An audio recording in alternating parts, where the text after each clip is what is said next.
Good afternoon, everyone. It's my pleasure to introduce Dr. Mara Karlin, performing the duties of the Deputy Undersecretary of Defense for Policy, who will provide some brief remarks about the AUKUS optimal pathway announced by President Biden yesterday. This is a trilateral commitments-based phase plan for Australia to acquire conventionally armed nuclear-powered submarines. Please note Dr. Karlin will have time for a few questions afterwards and then must depart. I'd ask that you please limit your questions to AUKUS, given that's her focus here today. And then after a brief pause, I'll stick around to provide some non-AUKUS updates and answer questions as well. So thank you for your assistance on this. Dr. Karlin, over to you, ma'am. All right. Thanks so much. Good afternoon. It's great to see y'all. Yesterday, you heard from President Biden, Prime Minister Albanese, and Prime Minister Sunak on the agreement for Australia to acquire a conventionally armed nuclear-powered submarine capability through the Australia, United Kingdom, United States Enhanced Security Partnership, or AUKUS.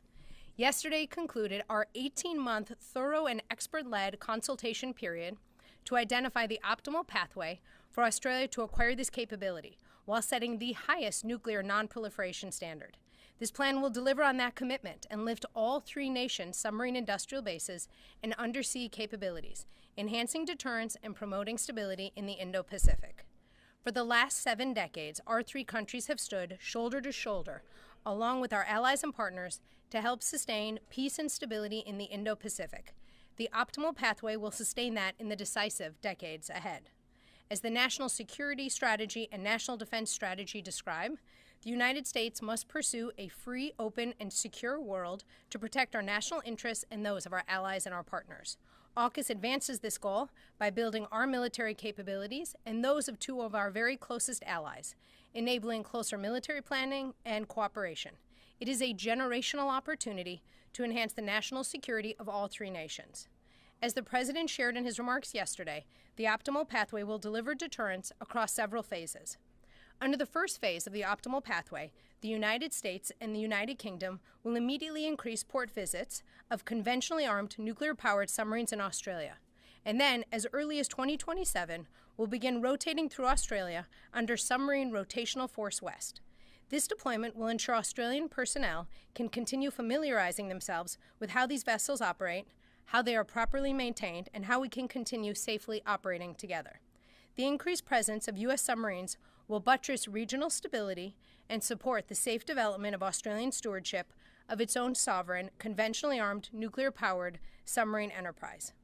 In the next phase, the United States intends to sell 3 Virginia-class submarines to Australia in the 2030s, with the potential to sell up to 2 more if needed. This will provide Australia with a conventionally armed, nuclear-powered submarine capability prior to their enduring sovereign capability coming online. You will see 3 allied and highly interoperable SSN fleets operating in the Indo-Pacific. The final phase will be our support for what we call SSN AUKUS, a next-generation conventionally armed nuclear-powered submarine designed and constructed by Australia and the UK and incorporating cutting-edge U.S. technologies in the propulsion plant, combat control, and weapons systems. Australia's acquisition of SSNs will bolster the capabilities of one of our strongest allies by increasing the Royal Australian Navy's range, survivability, and striking power, thus strengthening deterrence in the Indo-Pacific. Every phase of the optimal pathway will set the highest nuclear non-proliferation standards. Moreover, AUKUS will diversify U.S. posture in the Indo-Pacific, offering new locations from which U.S. forces can operate.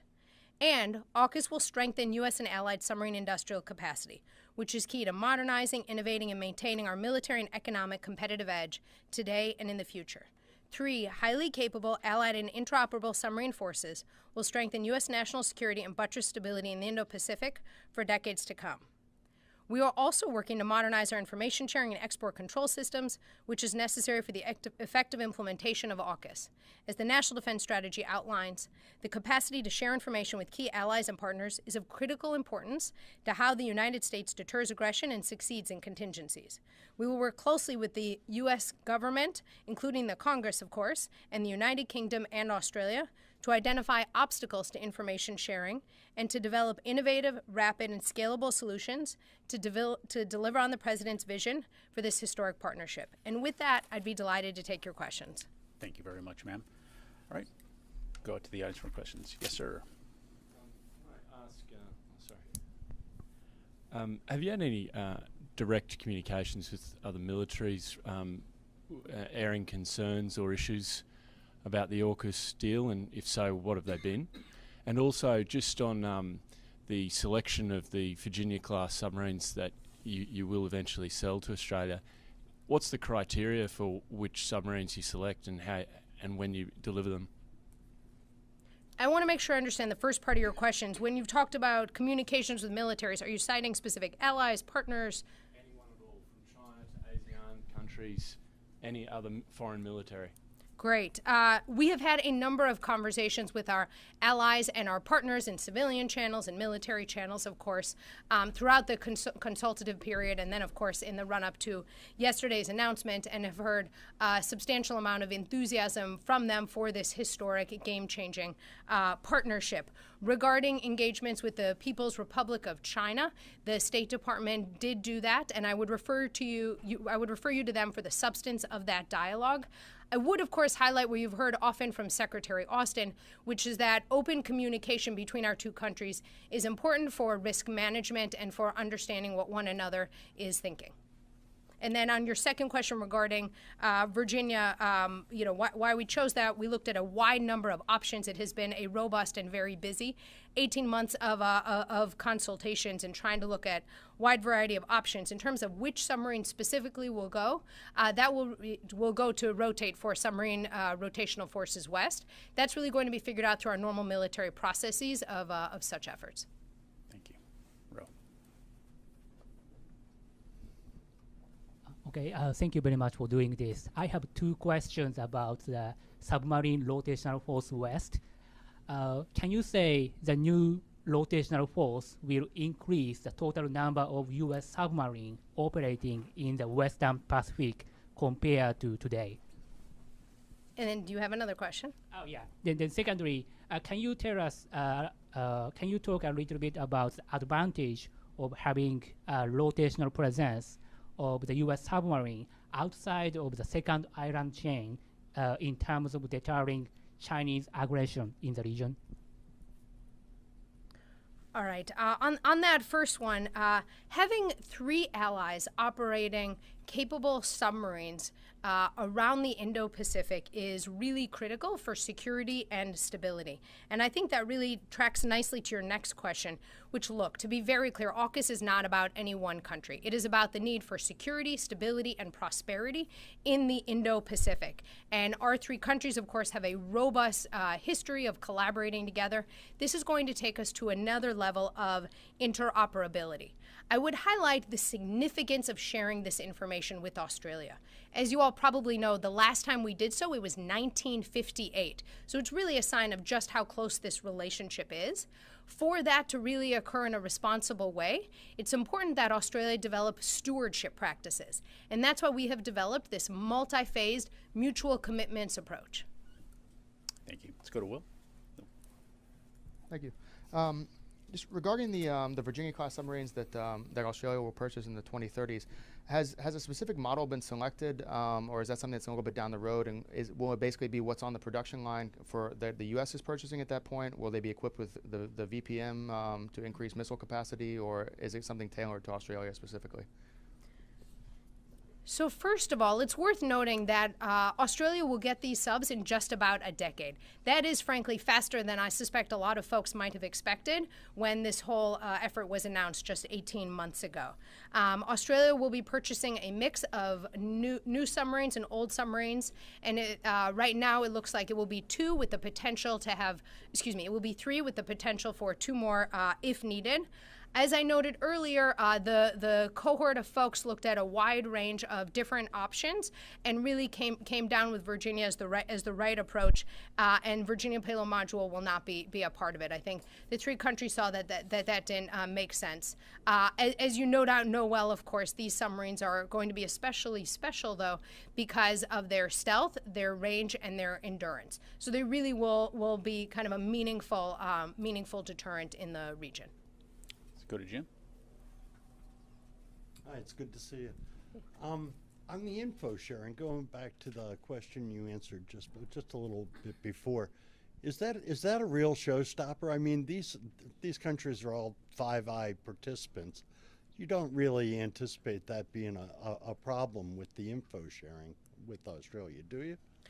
You know, Jim, allies and partners are at the heart of the national defense strategy, right? They're a center of gravity for realizing that 2022 national defense strategy. And we know we have to lower the barriers to working with them, and information is just a piece of it. You are exactly right that these are two of our very closest allies who we have stood shoulder to shoulder with for much of the last 100 years or so. Nevertheless, we have processes that have to be figured out, and to ensure that both pillars of AUKUS, right, there are two pillars. Today, we're very focused on Pillar 1, which is the conventionally armed nuclear-powered submarines, but there's also Pillar 2, right, this cooperation on advanced capabilities. We know for that to be realized, we're going to need very clear, transparent, robust information sharing practices. It's a great case study. These are exactly the right two allies to make it real, and we look forward to working with our colleagues around the U.S. government, including the Congress, to make that a reality. We have time for just a couple more. Joe? Hi, thanks for doing this. Joe Gould, Defense News. Just to follow up on Jim's question, I mean, can you drill down a little bit to talk about what are the specific obstacles? Do you have a sense, I mean, after 18 months, do you have a sense of what some of the pieces of ITAR and what kind of information sharing needs to get changed? You know, Joe, we've spent a lot of time over these last 18 months figuring out how we can ensure that we deliver on this historic game-changing pledge by the three heads of state. And so we've looked hard at the different changes that might need to happen, but I would say that there's probably more to be done along those lines. But I can assure you that we will do all we can to both deliver on the submarines and to deliver on the advanced capabilities piece. We are in very close consultation with our colleagues at the State Department on the ITAR piece specifically, and also with our colleagues in Congress. But on the whole, I think we've all been pleased to see robust bipartisan support for making this a reality and really recognizing the sort of generational leap that we see in this alliance. Okay. Thank you very much, ma'am. I appreciate your time today.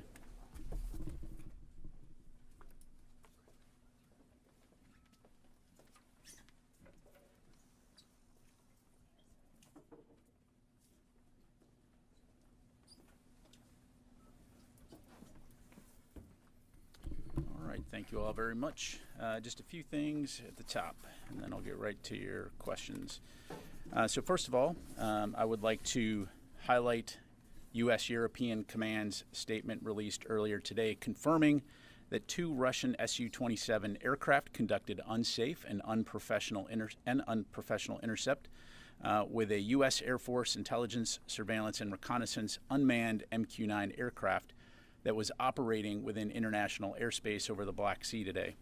To recap, at approximately 7:03 a.m. Central European Time, one of the Russian Su-27 aircraft struck the propeller of the MQ-9, causing U.S. forces to have to bring the MQ-9 down in international waters. Several times before the collision, the Su-27s dumped fuel on and flew in front of the MQ-9 in a reckless and unprofessional manner. This incident demonstrates a lack of competence in addition to being unsafe and unprofessional. U.S. Air Forces in Europe, Air Forces Africa routinely fly aircraft throughout Europe, over sovereign territory, and throughout international airspace in coordination with applicable host nation and international laws. In order to bolster collective European defense and security, these missions support allied, partner, and U.S. national objectives. As the U.S. Air Forces in Europe, Air Forces Africa commander emphasized in European Command statement, quote, U.S. and allied aircraft will continue to operate in international airspace, and we call on the Russians to conduct themselves professionally and safely. In separate news, Secretary Austin concluded a successful visit to the Middle East region last week, where he met with leaders in Jordan, Iraq, Egypt, and Israel. The week-long trip served to deepen defense partnerships and enable the exchange of views on shared regional and global security challenges.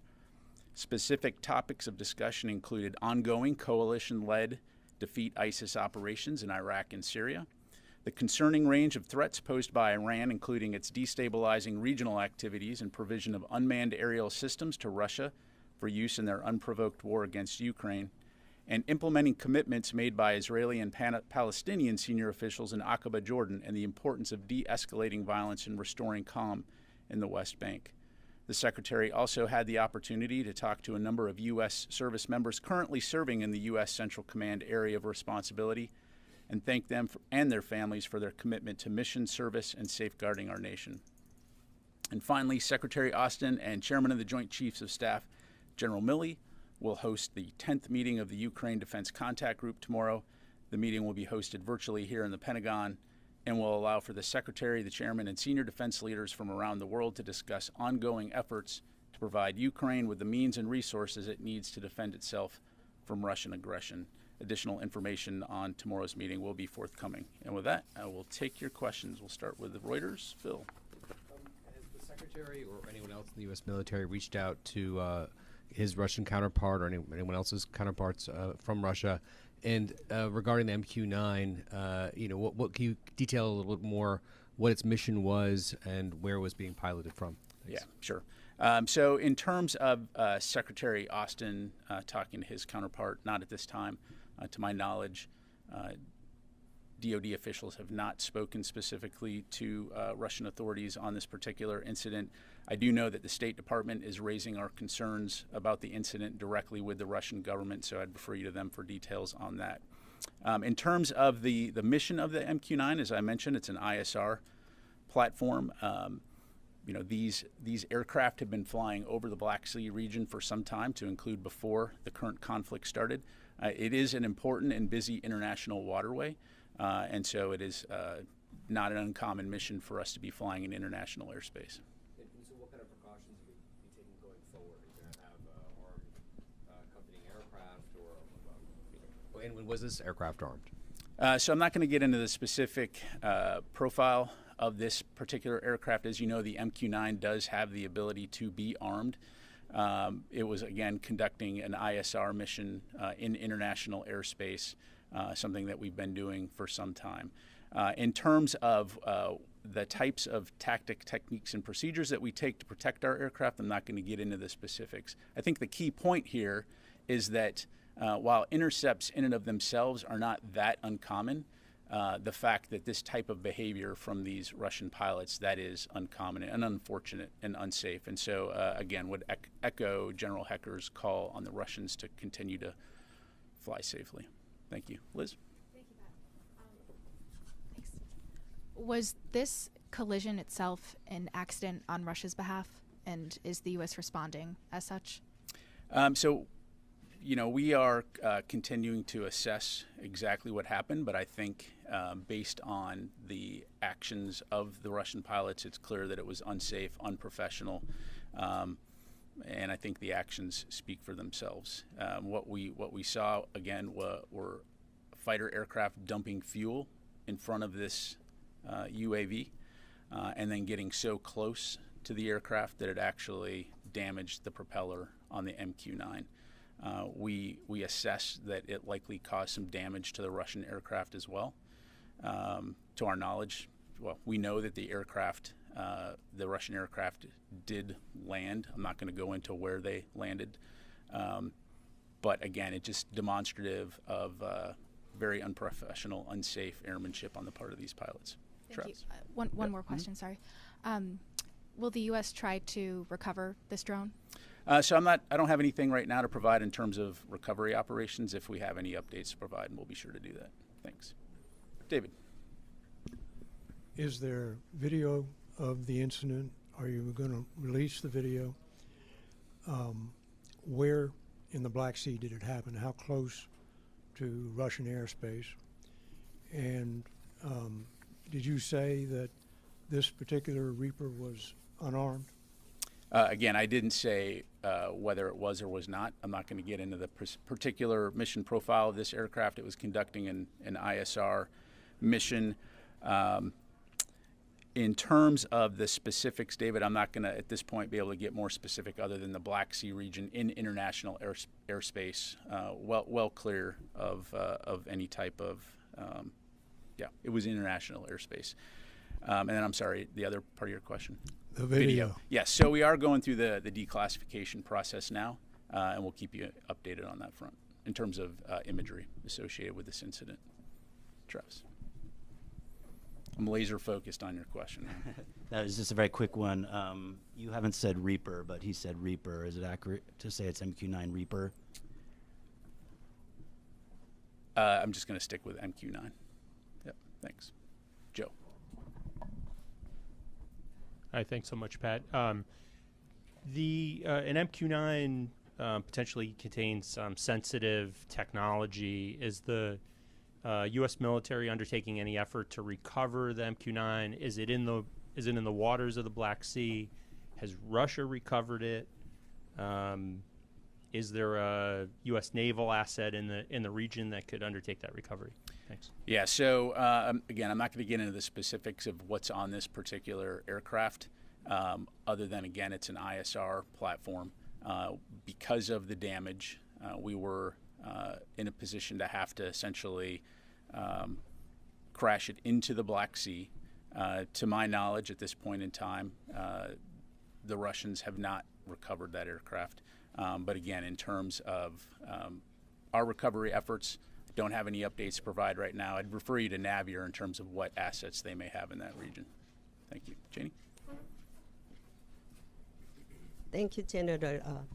Regarding the North Korea's submarine launch, the strategic cruise missiles recently, North Korea has announced that it is possible to mount a nuclear warhead on a strategic cruise missiles. What is the readiness of the United States against the escalated provocations such as the nuclear provocation by the North Korea? Let me just make sure I understand. What's the readiness of the U.S. to respond to a nuclear provocation by North Korea?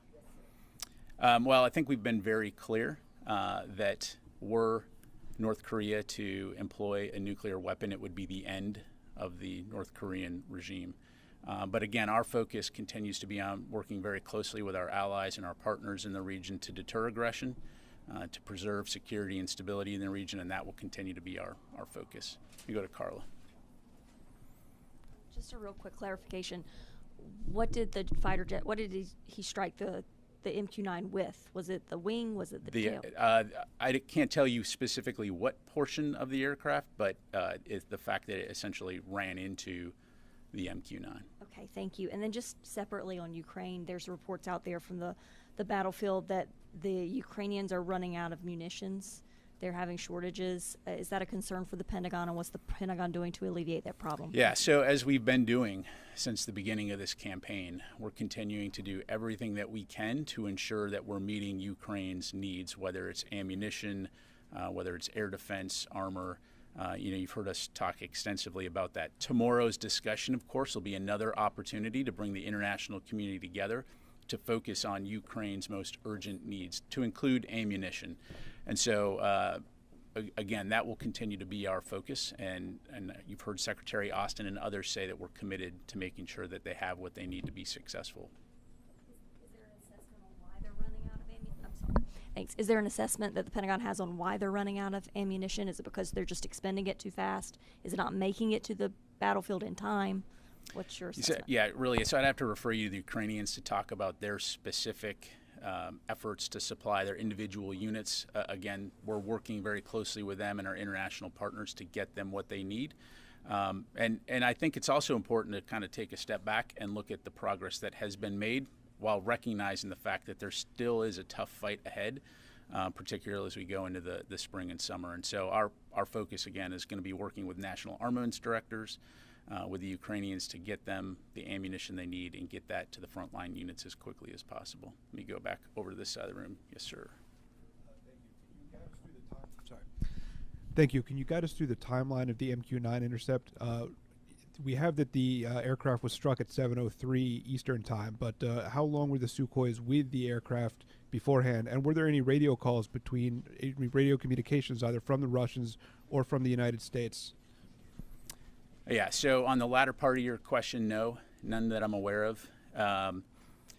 And I would ask that you go back and confirm this with UCOM, but based on the information I have here, it seems like approximately 30 to 40 minutes, they were flying in the vicinity of this MQ-9. And then at 7:03 is when the 7:03 a.m. Central European time is when they collided, causing it to crash. So, Qasim. The U.S. forces has had to bring down the aircraft. Does that mean that United States piloted it to the crash site, or Yes. was it struck by a missile or something? Yeah, we brought it down. Okay. Yep. And then also, is there any U.S. naval assets currently in Black Sea? Again, I'd have to refer you to Navier for any details on particular assets in the region. Thank you. Laura?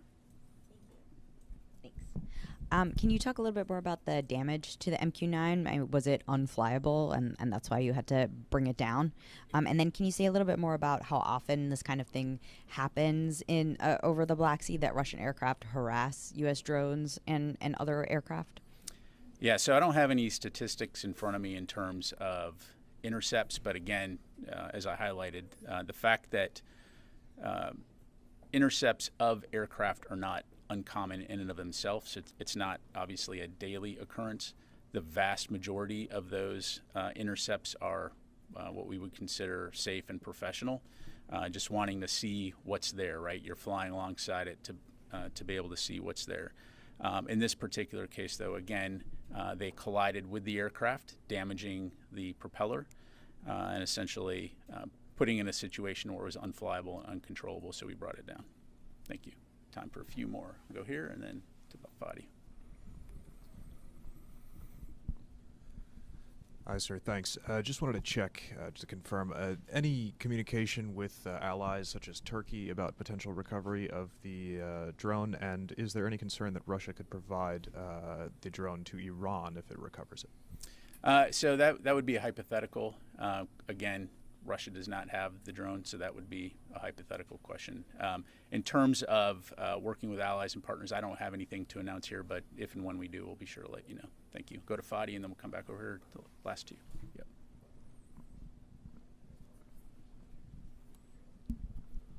Thank you, General. So when I know you don't want to share lots of information, special intelligence information, but are you able to say whether the MQ-9 was flying near Ukraine or near the Crimea Peninsula? And then I believe you said, if I heard right, that the Russians did not recover the drone. However, have you seen any effort by the Russian Navy to try to recover the drone? Thank you. Yeah, so on your latter question there, Fadi, I'm not going to get into that.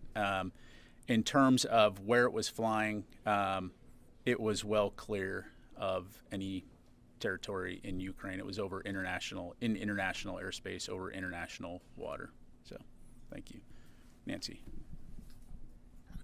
Thank you. During Secretary Austin's visit to Egypt, he held meetings with officials even though all press were banned from covering it. Past defense chiefs, when they've been in a similar situation, have refused to proceed.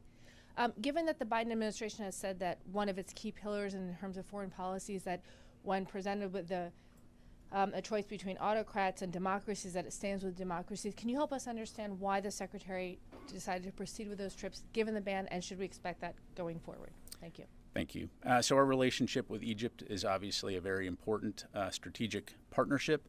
The Secretary did appreciate the opportunity to meet with his counterparts and talk about that. I will tell you, when it came to the press coverage of that portion, having looked further into it, the Egyptians lived up to what they had agreed upon. Some of the lessons learned out of that was in terms of making sure that we were on the same sheet when it came to understanding press access, and so we will continue to work that. I'm sorry, could you clarify, the U.S. had agreed beforehand that there would be a ban of journalists? We did not agree to a ban on journalists. We agreed to have official photographers. We did have one reporter come into one of the sessions, but then a portion that was going to be open to the press was subsequently not held, and therefore there was not an opportunity to cover that. But again, sometimes these meetings are very small. Sometimes there's not the opportunity for media to come in. But again, it's something that we've noted, and we'll continue to work closely with governments as we visit to ensure that there's press access. Thank you. Sir. Just regarding the budget, for the last few years, the services have pursued a divest to invest strategy, and Congress hasn't necessarily bought into that. This year, the Air Force is looking to retire more than 300 aircraft, double the amount last year. Again, Congress last year didn't give that full amount. Is there a sense that things have changed on the Hill, that there's a willingness to approve greater divestment, or is this now becoming kind of a cat and mouse game of shoot with a higher number knowing you're going to get less to try to get to where you want to be? Well, when it comes to the Air Force budget specifically, I, of course, would refer you to them to talk in specifics, and I don't want to answer for Congress. What I will say is, having observed this process, I do think, like anything, there's a continuing dialogue in terms of what the services require to meet their mission requirements, and working closely with Congress and with the Department of Defense to identify what those offsets might be in order to ensure that we can modernize throughout all the services. And so I think in a lot of ways, as that communication has increased, you're seeing some of the fruits of that labor. But again, I'd refer you to the Air Force for specifics on their budget. Okay, thank you very much, everybody. Appreciate it.